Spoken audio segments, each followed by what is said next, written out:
Hi, I'm David King, the editor and associate publisher of The Alt, and I'm joined by Katie Cusack, our music editor, and Jamaica Miles of Citizen Action. Thank you so much for being here today. Thank you for having me. It's exciting. Katie did a profile of you last year. Yes. And you were in the middle of a number of campaigns. You're here today because I think a lot of people have heard about the push for paid sick leave in Albany, and there was a lot of support to begin with. I think we've seen a lot of pushback from the Business Council, a number of other places. Where are we now, and is this moving forward? It absolutely is moving forward. We're talking about common sense legislation, which is typically what we are fighting for is common sense. And the Paid Sick Days campaign is one that is a coalition movement, right? So Citizen Action is one of over 50 organizations or groups that are part of this coalition calling for paid sick days in Albany County. That's all of Albany County, not just the city. And there was a concern about additional carve-outs, right? That the legislation was too progressive or something, that it might be too hard on business, instead of what it started off as is making sure that the health and safety of individuals in Albany County, so residents and workers, are a priority, making sure that individuals are able to earn and take sick time as necessary so that they're not coming to work sick, and that their jobs are protected if they do need to take time off for being sick, right? Sounds like common sense. And there was a concern like, oh my gosh, are there some of these legislators that won't pass it if we don't have additional carve-outs? But there was a great press conference recently, and so now we're looking at, really moving forward and making sure that the core of this legislation is still intact and that we have the support that we started with. So, the basic premise here being that you don't want people at work serving food sick. You don't want them to not see a doctor. And,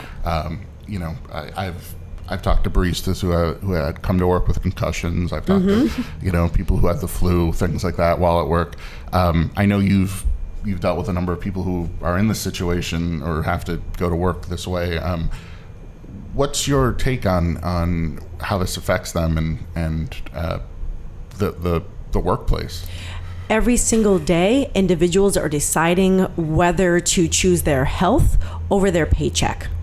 They've got to say, okay, I know I'm sick, even if a doctor has told me not to go to work, but my manager, my boss, my employer has told me if I don't come in, I could lose additional days, or that I could lose my job. So if I don't go to work, how am I going to provide for myself and or my family? How am I going to pay my bills? But if I go to work, how am I going to be productive at work, stay healthy myself, as well as risk or not risk the health of others around me? This is a circumstance individuals shouldn't be in. That just, it's insanity to think, oh, well, is it better or worse to be paid or to be sick? It doesn't make sense. And unfortunately, these are low-wage workers who are already struggling, right? And they're going to work sick because if they don't, the consequences could be that they're homeless or that they can't eat, they can't pay their bills. So there's not an option for them. They're choosing to go to work sick or to be incapacitated because they're forced to by their employers. Yeah, absolutely. There's endless stories that could be told by anyone who's worked in the service industry at any time. Yeah. It's just as you were talking, I was just having these really dark flashbacks to fast food work and restaurant work. And it's true, you have to either choose one or the other or juggle both and be okay, how can I just push myself through this? And how long should people be expected to push themselves harder and harder until it's really detrimental to their health in a serious way? And it doesn't have to be detrimental to anyone. There are counties and states all across the country that have already enacted paid sick days. Yeah, so obviously we hear a lot about New York being super progressive and Albany specifically. But yeah, how do we compare? How far behind is Albany on this? What other places stick out? Jersey City, which is very comparable to Albany County, has already passed paid sick legislation, and they did a 1-year study. They did originally have a carve out for 5 and under so that they would earn, I believe it's unpaid sick leave. So places with 5 employees and under. Correct. If an employer had 5 or less employees, they could earn unpaid paid sick leave. But then they did the study and found, one, there was no massive adverse effect to businesses that it was going to cost them all of this money. There was an increase in productivity. Like, things were better. And that when you asked those businesses, they said, yeah, this was good. There wasn't this overwhelming, I can't believe you did this, I'm suffering. That didn't happen. So there is already data and evidence for those that are thinking, prove to me that it's a good thing. Okay, we have. So we don't have to fight on this, right? We all agree we want businesses to be able to offer jobs to employees and not have high turnover rates. We don't want people to get sick. Okay, we're good. Let's move forward.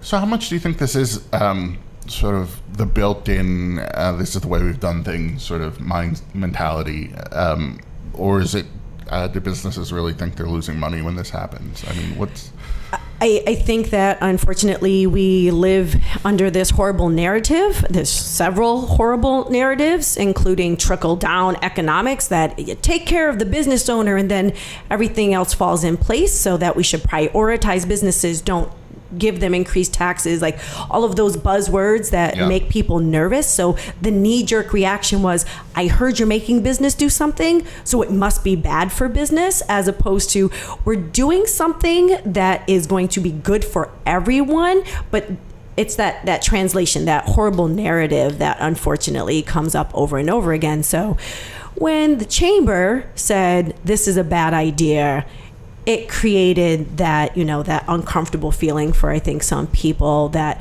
they then went with what the chamber said, as opposed to taking a look at this either by the data or, your morals. And there are a number of nonprofits that have stepped up and said, no, this already works. I mean, there are businesses that already do this. The question is, why isn't everyone already doing this? Mm-hmm. I feel like there's also that really dark, sad mentality of people will take advantage of this program and this something that's been allotted for them. Like, oh, you're going to have to lose all this money because everyone's going to use up all of their sick days all the time and take advantage of this program that's put out for them. So I may not get the numbers exactly right, but close enough. Earning 1 hour for every 30 hours you work. Mm-hmm. I'm sorry, what? 1 hour, and we're talking low-wage workers. Mm-hmm. So that potentially you're paying out $7, $8, $9 for 1 hour, and they've put in how much time and energy to be able to earn 1 hour to ensure that when they do come to work, they're fully productive, they're giving their best selves, that they have that sense of loyalty to an employer that says, you know what, I do want to make sure you're healthy because I know that you care about the work that you do and you're taking care of your family, and here we are in this community of a society and let's all work together. Mm-hmm. It's a win-win. You just have to remember that. Yeah. So what are the next steps? I know that the legislature hasn't voted on it, but what do you think we're going to see?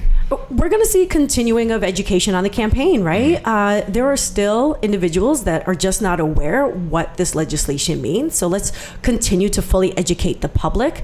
Let's make sure that the voices of those impacted people continue to be heard. A lot of people work and live in Albany County, but there are also individuals that live outside of Albany County. Liz James lives in the city of Schenectady. She works in Albany County. So this is impacting lives of individuals all across the Capital District. Mm-hmm. And do you expect this would spark change in other counties? Should it be successful? I mean, you think this would be a beacon for... I would hope so. Mm-hmm. I know that the Hudson Valley also is tackling this right now. And isn't that what we want? That when something good happens, other people say, "Oh my gosh, that was a really good idea. We should do that here too." Especially those that stand up every single day and talk to constituents or at their council meetings or town halls and say, "I'm a progressive." Well, what does that mean? Mm-hmm. How are you creating progressive change in those localities that you govern and represent? So speaking of progressives, yes, we obviously that is the buzzword for this election in New York State. Obviously, Governor Cuomo has doubled down on the idea that he's a progressive. He faces Cynthia Nixon, who has clearly pushed him forward on a number of issues this summer.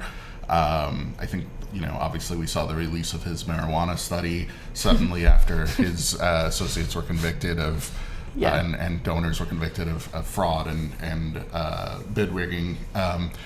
And we also saw him move forward on a number of things. Yeah. How real do you think these challenges are? I know you've worked with Cynthia Nixon and Jamani Williams, the councilman who's running against Kathy Hochul. What do they have to do to win, and what are you seeing upstate with when they've been here? Yeah, so it's really interesting. It's called the Cynthia effect, right? If Cynthia says, here's what we need to do to make sure that we have real social justice inside New York State, and pick any issue, education, criminal justice reform, whatever, then all of a sudden there is Governor Cuomo, I am the champion, this is what I'm doing.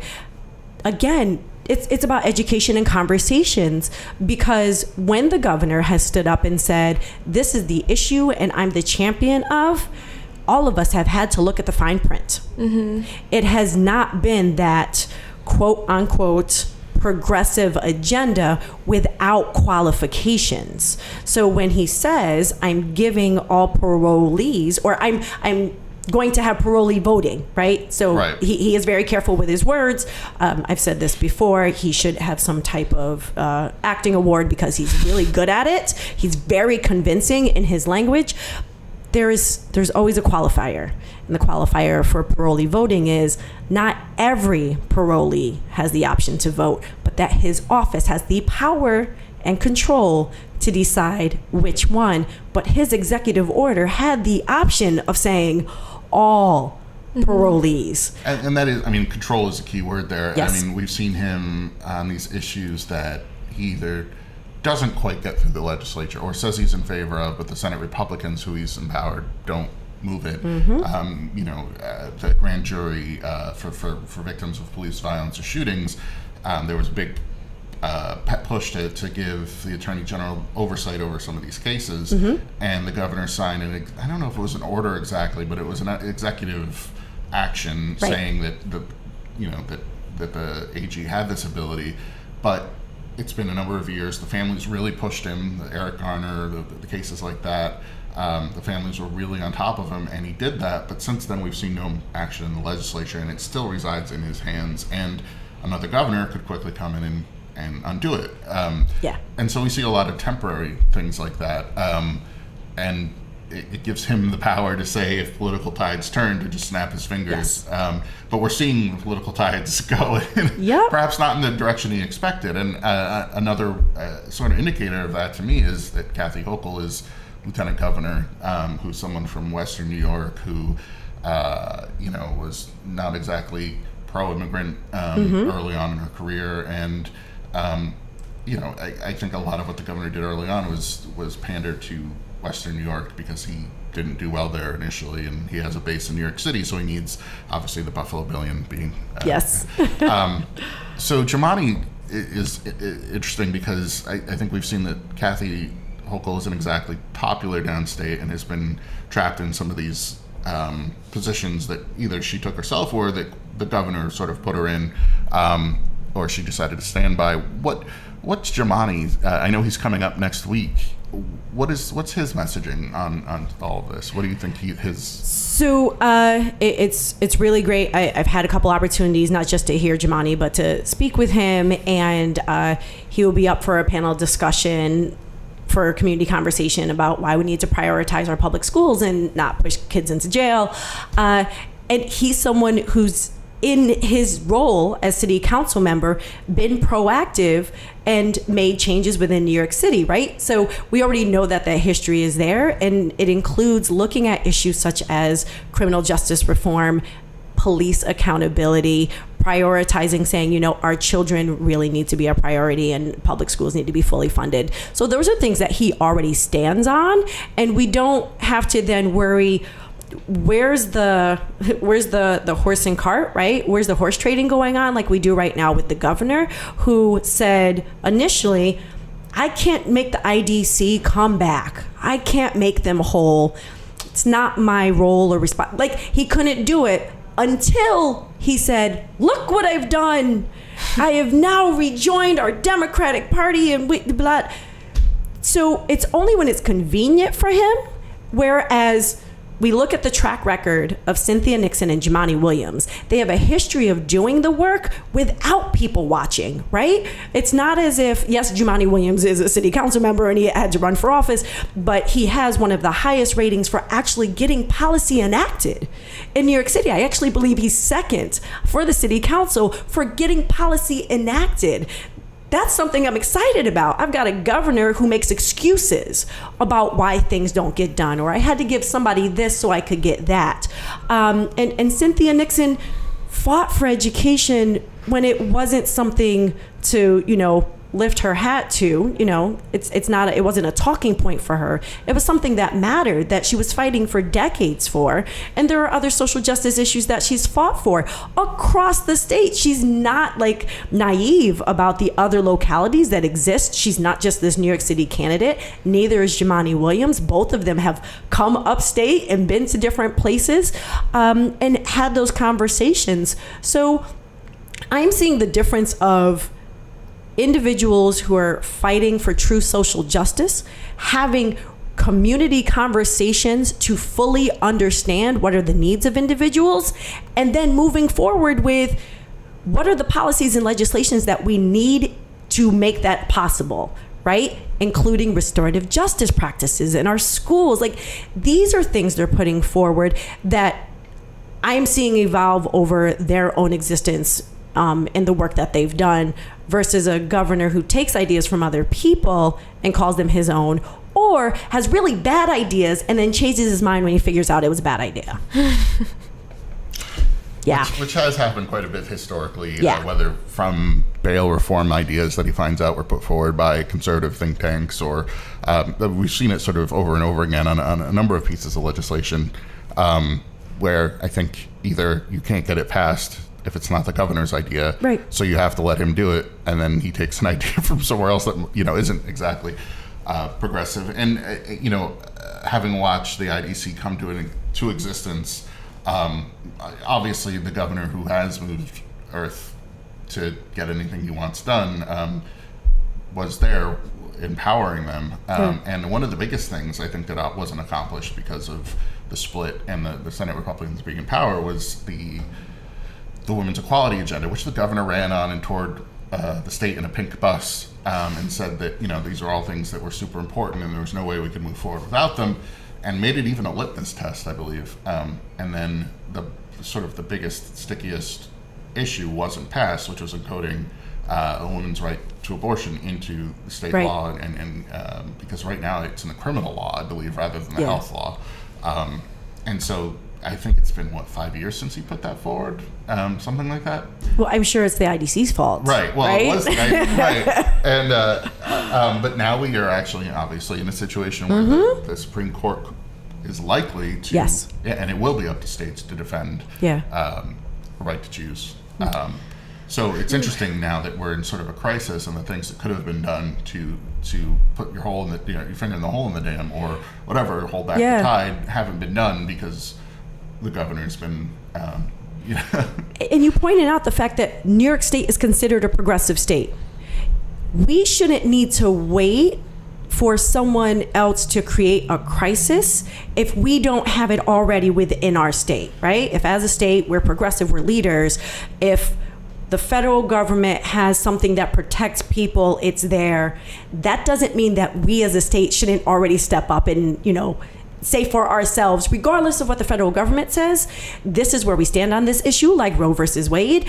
This is what it is for New York State, so that we don't have to worry about it later. And really just being the champion, being the leader. People look at New York State. We hear it all the time. Oh, if it happened in New York, it can happen anywhere. Pretty sure it's in a song, right? So that's the leadership I want. Someone that's going to stand firm, and also individuals that think for themselves. The image I get of Kathy Hochul is someone who follows around Cuomo.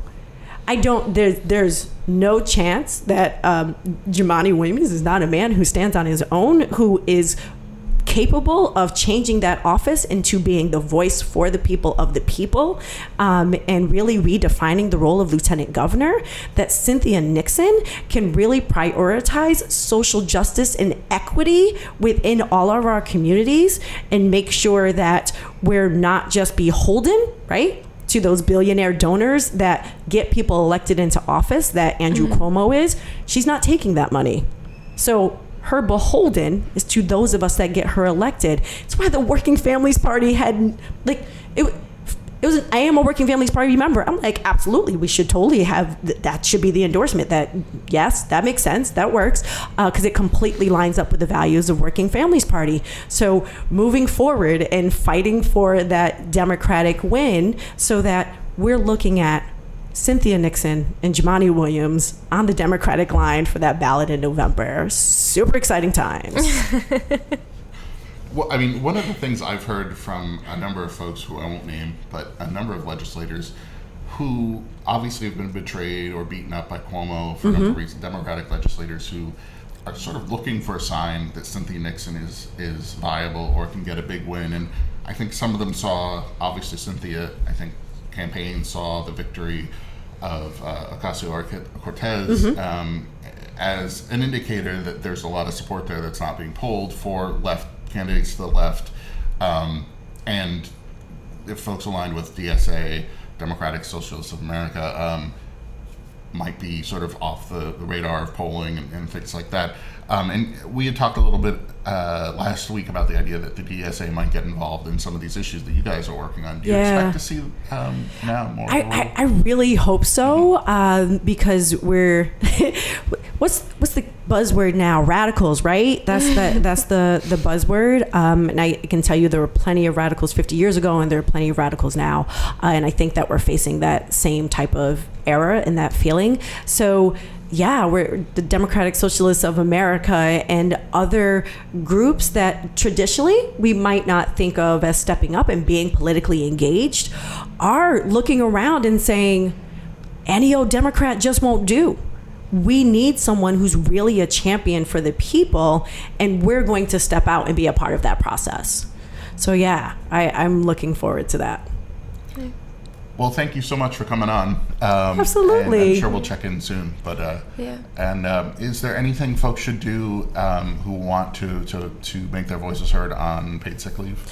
Absolutely. So if you live or work in Albany County, please contact the Albany County Legislature. Obviously, everyone can Google Albany County Legislature. If you want additional information, you can also contact Citizen Action of New York in the Capital District.